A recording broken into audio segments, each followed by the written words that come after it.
Good morning, everybody. It's Claire Jones here from Your One Life Healthy Weight Solutions, and I'm here. It's 9 a.m. on Monday, the 16th of January 2023, and I'm here with you for episode 30. Can't believe we got to 30 of Monday Morning Matters. And today it's all about how to learn to be kind to yourself while trying to lose weight. This is one of the biggest things that people struggle with. And it's something that I feel very passionate about, and it's something that I had to learn to do in order to be able to reach my goals and be able to achieve what I've been able to achieve. So I'm going to really try and help you out with this. So if you are new to the group, if you are new to my world, a very warm welcome to you. It's great to have you here. And just to give you a little bit of background of what Monday Morning Matters is all about, it's just a little name that I coined a few months ago now, because so I just realised my hair's all sticking up. It's because, you know, what I talk about are things that matter to people around weight loss, and it's Monday morning, and Monday mornings are a great time to kind of reset and, you know, get your head back on for the week and set some intentions. So it's a good time to do it. So Monday Morning Matters, that's where it came from, and the name just kind of stuck.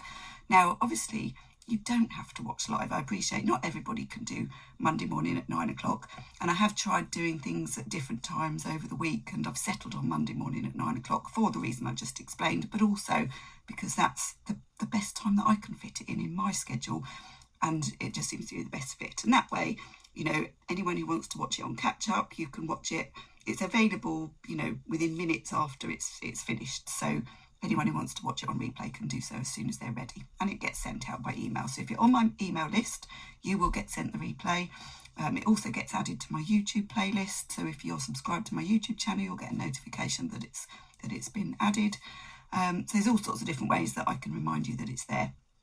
But obviously coming into the group is the best place to get the reminders, because you get all the support that goes along with it. Anyway, if you are watching live, do say hello in the comments. It's always lovely to know who's watching. It's always lovely to have a bit of interaction. I don't always get to see the comments until after I've finished. Sometimes they show me, sometimes they don't. But if I don't respond now, then obviously I will go through and have a look afterwards and say hello back to you, and thank you for joining me. So without further ado, because I only literally have 10-15 minutes to do this, I'm going to do a little bit of a whistle stop tour, just to remind you that what I've started to do for 2023 is to have a theme for each month. So rather than just sort of talking about things at random, there's a little bit of structure to it now. So January's theme is all about why weight loss is so hard and what we can do to make it easier. And last week I went through 3 key reasons why it's so hard. I'm just going to recap for you on what those were. One was that we're not designed to lose weight voluntarily. So as soon as we try, we go into conflict with ourselves, which makes it really hard. We're living in a world that we're not designed for. So we're constantly bombarded with temptations, and food is everywhere. And it's really hard to not eat it because we're designed to eat it. And we set ourselves up to fail by not taking into account those 2 things.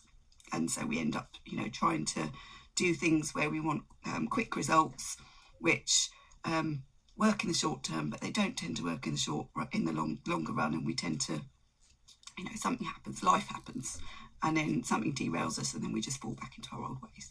And then guess what? We start beating ourselves up, don't we? So this is why I'm going to be talking today about the importance of being kind to yourself while trying to lose weight, because it's the beating ourselves up that actually causes us more problems, and you know, we lose all belief in ourselves, we lose our confidence in ourselves, we lose our motivation, and we just think, oh, what's the point? And then it takes a little while to kind of build up the energy and the enthusiasm to try again. But of course, then we go back to what we did before, because, well, it worked, didn't it, for a few weeks, so we'll do that again. And then we just keep repeating those patterns. So we've got to try and break out of this.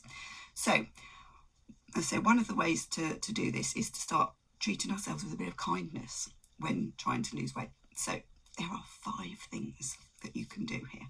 Okay, and I'm just going to talk you through what those are. The first one is we need to change our attitude towards weight loss. Okay, it's easy to think that it's easy, isn't it? Because we see all these success stories, and also we may have found it easy at certain periods of time in the past. And we thought, well, it worked for me, in my 20s. But we also are, as a species, not very good historians. So we may look back on times when it worked previously with perhaps rose-tinted spectacles and say, oh yeah, well, all I had to do was this, and it worked. We perhaps forget about the struggles. We perhaps forget about the things that we did that were maybe less than healthy. I know one of the ways that I used to eat to lose weight quickly and easily was just by surviving on Ryvitas, rich tea biscuits, Diet Coke, and smoking a lot. Yeah, it worked. It was great, but I didn't learn anything and I didn't sustain it. So of course, the weight just went back on. So, but looking back, I used to say, oh yeah, I used to find it really easy to lose weight. Yeah, but all I did was store up problems for myself for the future. It didn't really help me in the long run. Anyway, so we perhaps might think it's easy, and we see all these success stories, and we think, oh, why can they do it? Why can't I do it? But the truth is, they are the tip of the iceberg. Most people find weight loss hard. So by going into it thinking it's going to be easy, we set ourselves up for going into a massive conflict with ourselves, because then we think, well, we've got to do something that we don't want to do for a period of time, only we tend not to, because life happens, and life doesn't stop just because we've decided to lose weight. Things happen that trip us up. So what we have to remember is that when we're trying to lose weight, we are going against all of our natural instincts. Why would that be easy? Why would it be easy to fight your survival instincts that are very strong and there to ensure your survival? So by coming at it and thinking, yes, this is going to be hard, it's no wonder that it's hard if we're going against our survival instincts. So by accepting that it's going to be hard, that actually can make it feel a bit easier, because you think, okay, do you know what? Yeah, I know it's going to be hard, but I'm ready for this. I'm ready for the challenge. So if you think about, sorry, I've got a little message up on my screen there. If you think about, I don't know, if you watch a David Attenborough programme and you've got, the wildlife, and they're preparing for something. Maybe they're preparing to go into battle with another bird, for example. Let's say it's a bird. They fluff themselves up. You look at cats when they see another cat and they feel threatened. They really make themselves as big as possible. And this is what we have to do when we're trying to get ready for a challenge. We've got to prepare for it. We can't just go into it blindly with hope. We've got to really have a clear idea of what we're going to do and how we're going to do it and how we're going to be prepared for those challenges ahead. Think about how athletes prepare. Look on an athletics track. You've got them all jumping up and down, and you've got them, shouting things to themselves. Look on the tennis courts when, at Wimbledon, they're warming up and they're psyching themselves up. And think about how they behave when they've had they've just scored a really good point, or they've lost a point. It's all, they really fire themselves up. Think about people on the football pitch, the rugby pitch. They go through these kind of rituals before they start, don't they? And it's all about getting ready for the challenge. We have to do that for ourselves, and there's a number of different ways that we can do that, and I teach all of that on my program. But for now, just know it's all about getting yourself ready for the challenge and accepting that it's a challenge, accepting that it's going to be hard. But accepting that it's going to be hard is the first step to making it easier, because it takes away some of that conflict. So that's number one, change your attitude towards weight loss. 2, change your attitude towards what you need to do to make it happen. And that means stop looking for the quick fixes and accepting that it's going to take time. It's probably going to take far longer than you want it to take. It's going to take far longer than you think it should. But the people, in my experience, and I'm talking about myself here as well, the people who accept that it's going to take a long time, the people who put in place things that are going to mean that they can still enjoy their life whilst losing weight, they are the ones that tend to succeed, and tend to succeed long term. The people who go for the quick fixes, they lose weight in the short term, but where are they in 6 months or a year or 5 years? And they could be, I know for myself, that was me. I say, yeah, I've lost all this weight, I feel really great. Didn't last, really didn't last. It was only when I actually completely changed my attitude and had patience patience with myself and started looking at this not from a point of view of wanting to get, you know, as much weight off as quickly as possible. It was thinking, what's the healthiest way to do this that's going to look after me both now and in the future? And it was changing my attitude towards that made it work. So we've got to stop berating ourselves for failing at things that didn't work, because going back to number one, you know, it's not easy. We're fighting our survival instincts. Our bodies want us to conserve energy. They don't want us to use up more energy, which is what we have to do in order to lose weight. We've got to accept that. So we've got to find a way that doesn't put us into conflict with ourselves, or at least reduces that conflict as much as possible, so that we're finding that right balance. Because as soon as we start to eat a lot less and move a lot more, all we do is burn the candle at both ends. And what happens there? We end up in we end up binging. We end up overeating. We just go, oh, what's the point? I don't care. And therein lies the problem. And we just keep repeating that. So what we have to remember is that, you know, we've all got lots of previous experience about losing weight. We've got to use that experience as learning. Look back, reflect back at what you did and what it was that worked, and then what happened to stop it from working, and use that as previous experience. And just remember that whatever the reasons are that you started to become overweight, that you started to, you know, perhaps eat more than you need, whether it's binge eating, whether it's gradually eating a bit more than you need, whether it's, you know, portion sizes are a bit larger than they need to be, whether it's that, you know, weekend letting your hair down, whatever it is, and whatever's driving it, whatever need you're trying to serve, just remember that repeated behaviours are simply habits. So even if you don't really know what the root cause is, you can still change your habits. You can change how you respond to the need that you are feeling to meet. And it doesn't have to be by food. So choose nice things. Choose nice things that you can replace the food with, that still meet a need that is looking after you. Yeah. So you can fill the gap that eating less food leaves behind. Because if we take all of that nice food and all of that lovely, tasty food away, we don't replace it with something that of equal or better value, we're not going to last at that, are we? We're not going to last very long before we give in. So we've got to remember that, you know, eating is pleasure. We do it for pleasure. So what other things can we do that are healthy for us, that give us pleasure, that do not involve eating more energy than our bodies need? Because all the time we're adding more energy and we're not using it, we will keep putting on weight. Just like, you know, we keep saving money. We put, you know, you still see a bank balance building up if you put money away. It's the same principle when we're overeating. We're putting energy away, saving it for later. The trouble is later never comes. So we have to learn how to manage that. So thirdly, we need to change the attitude to the food that we're eating. So all the time that we're seeing these lovely, tasty, ultra-processed foods as treats and things that are benefiting us, we're always going to want them. And we're not going to want the food that is actually what is really good for us, the food that actually nourishes our mind, body and spirit, which is healthy, minimally processed, highly nutritious food that is tasty and that we need, our bodies need, in order to be healthy. That's not to say that we can't eat the ultra-processed, highly delicious food. We just can't eat as much of it and be the weight that we want to be, and and have the health that we want to have, and lead the life that we want to lead. So we have to look at, how do we balance that? How do we manage ourselves? How do we stop ourselves from wanting all of those things? So by changing our attitude and thinking about the highly nutritious foods are the ones that we want to eat, that will nourish our minds and our bodies and our spirit, and then leaving a little room for the other stuff.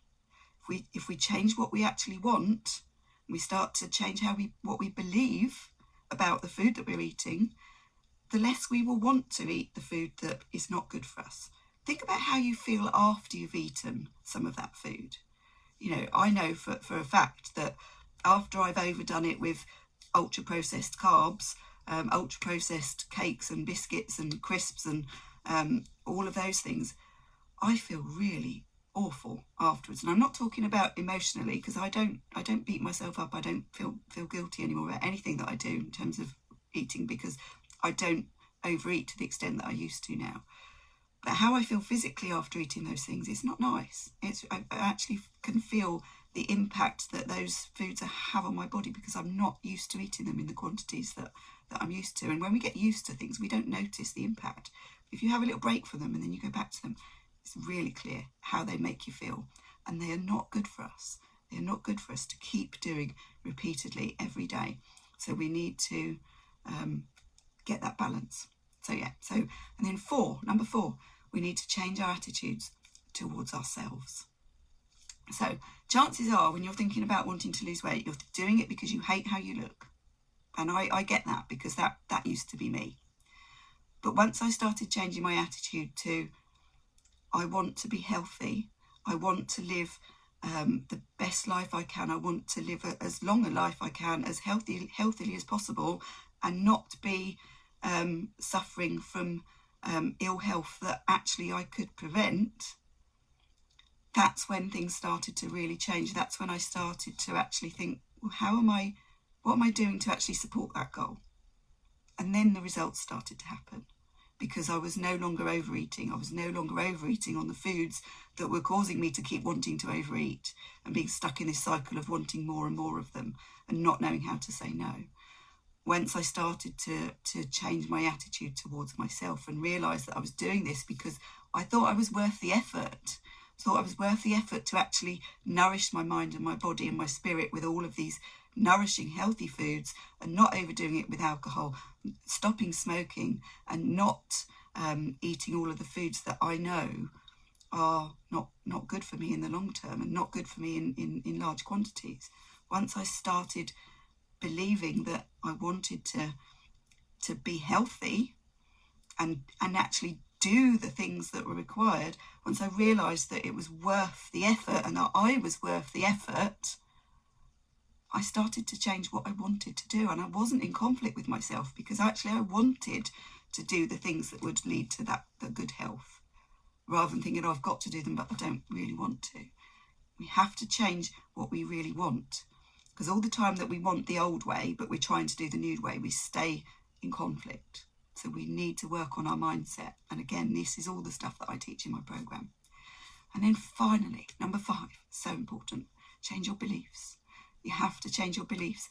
And that starts with believing in yourself. If you think about all of the highly successful people in this world, what is it that make them successful? It's 2 things. They believe in what they are doing. They believe that it's worth doing, yeah, and they believe that they can do it. So all the time you're lacking in a belief in yourself, you're going to be holding yourself back. So we need to work on building up that belief, and that starts with telling yourself you can do it. Even if you don't feel it, if you start telling yourself every day that you can do this, yes, it's going to be hard, but you want it enough because you want to be healthy and you want to live that life that you want to live, and you believe that you can do it. And all you've got to do is focus on the day that you're in. It doesn't matter about tomorrow, it doesn't matter about next week, but if you focus on the day that you're in and making that day as healthy as possible, all you've got to do is rinse and repeat. And yeah, there's going to be times when you don't get it right. I don't get it right. I had a weekend. This weekend was not a good weekend for me from the point of view of meeting my health goals. But it's okay. I'm not beating myself up. I'm just going, hey, it happened. I'm just reflecting on it and thinking I'm just going to look at what I can do to prevent that from happening next weekend. It's life, and I enjoyed it. I did enjoy it. But I also feel a bit ropey this morning as a result, and I don't enjoy that. So, it comes back to what's healthy. So believe in yourself. So remember, losing weight is one of the hardest things to do. So don't expect it to be easy, but you are worth the effort and you can do it. And, because it's so hard and because of your previous experience, it's no wonder you may have a belief that you can't do it. But that's because perhaps the methods that you've been choosing in the past have not been the right fit for you. You've perhaps created further problems for yourself by doing what you thought was working, but actually wasn't, not in the long run. So it's about doing something different. And if you can find the way that does work, okay, guess what? You start believing in yourself because actually you start getting the results, and you start getting the results in a way that feels easier, that doesn't feel like you're in conflict with yourself. And then you do actually start believing you can do it. So it becomes a self-fulfilling prophecy. Henry Ford said, whether you think you can or you can't, you're right. So think you can and you will be right. Keep telling yourself that. And if that's a step too far, don't go it alone. Get some help. Get someone who can keep reminding you that you can do it until you can believe it yourself. And that's what I do. So I'm going to leave it there. And I hope that was helpful. I would love to know what you think in the comments. I'm sorry I haven't seen any coming up on the screen. So if there have been any, I will come back to you on them. And if there haven't been any yet, do please make some, because let's get a bit of conversation going about this, because this is such a crucial thing. This bit, learning to be kind to yourself while losing weight, is a game changer. Okay, and I'm here to help you with that. So next week we're going to be here for episode 31, and that is all about going to be all about learning to use a different part of your brain. So watch this space on that. Some of you who have covered this before will know exactly what I'm going to be talking about. But for those of you who haven't, watch this space. And I will see you next week at 9 o'clock. Take care. On Monday morning, the